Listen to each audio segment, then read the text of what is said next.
এত অভিজ্ঞ আমাদের গোয়েন্দা সংস্থা, তারা গুম খুন সবকিছু দক্ষতার সাথে করতে পেরেছিল, কিন্তু 5ই আগস্টের পরে তাদের দক্ষতা কোথায় যেন চলে গিয়েছে। বাংলাদেশের মানুষকে আমাদের আহ্বান থাকবে, আগামীকাল আমরা উৎসব করতে রাস্তায় নামবো না। আগামীকাল আমরা প্রতিরোধের যাত্রা বাংলাদেশের রাস্তায় রাস্তায় পালন করব। স্বরাষ্ট্র উপদেষ্টার পদত্যাগের দাবি উঠেছে। আমরা মনে করি নৈতিকভাবে উনি আর এই দায়িত্বে থাকতে পারেন না। বাংলাদেশ যতবার আক্রান্ত হয় ততবার তরুণরা নেমে আসে। আজকেও আমরা শহীদ মিনারে একত্রিত হয়েছি সেই গণ অভ্যুত্থানের ঐক্যের প্রতীক হিসেবে।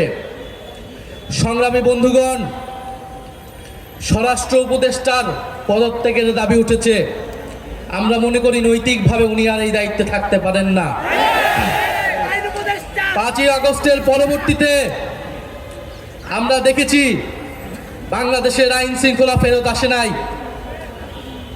বাংলাদেশে জুলাই গণ অভ্যুত্থানের অংশগ্রহণকারীদের টার্গেট করা হয়েছে, শহীদ পরিবারদের টার্গেট করা হয়েছে, মামলা বাণিজ্য করা হয়েছে, বিচার ঠিক মতো করা হয় নাই। তারপরেও আইন উপদেষ্টা, স্বরাষ্ট্র উপদেষ্টা তাদের পদে বহালভাবে থেকেছেন। আমরা বারবার আপনাদেরকে সাবধান করেছি, কিন্তু আজকে আমার ভাইকে গুলি খেয়ে জীবনের ঝুঁকি নিয়ে আজকে তাকে বাংলাদেশ ছাড়তে হচ্ছে।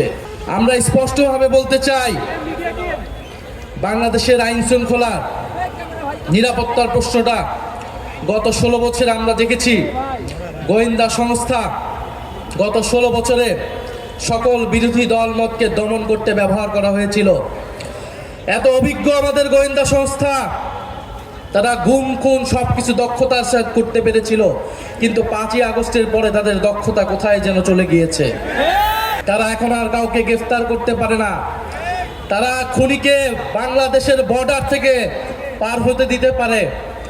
তারা 72 ঘন্টা পার হলেও কোন খুনিকে গ্রেফতার করতে সক্ষম হয় না।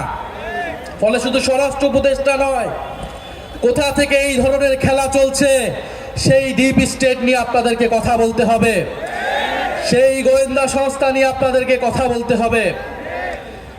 প্রিয় বন্ধুগণ, আগামীকাল বিজয় দিবস 16ই ডিসেম্বর।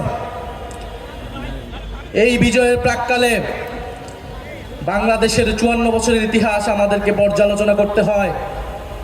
1971 সালের 16ই ডিসেম্বর থেকেই যেমন আমরা বিজয় পেয়েছি, তেমন আমাদের প্রতিরোধের যাত্রাও শুরু হয়েছিল। সেই প্রতিরোধ ছিল ভারতীয় আগ্রাসনের বিরুদ্ধে প্রতিরোধ। 1971 সালের 16ই ডিসেম্বর থেকে সেই প্রতিরোধ শুরু হয়েছিল। আজকে পর্যন্ত সেই প্রতিরোধ যাত্রা আমাদেরকে অব্যাহত রাখতে হচ্ছে।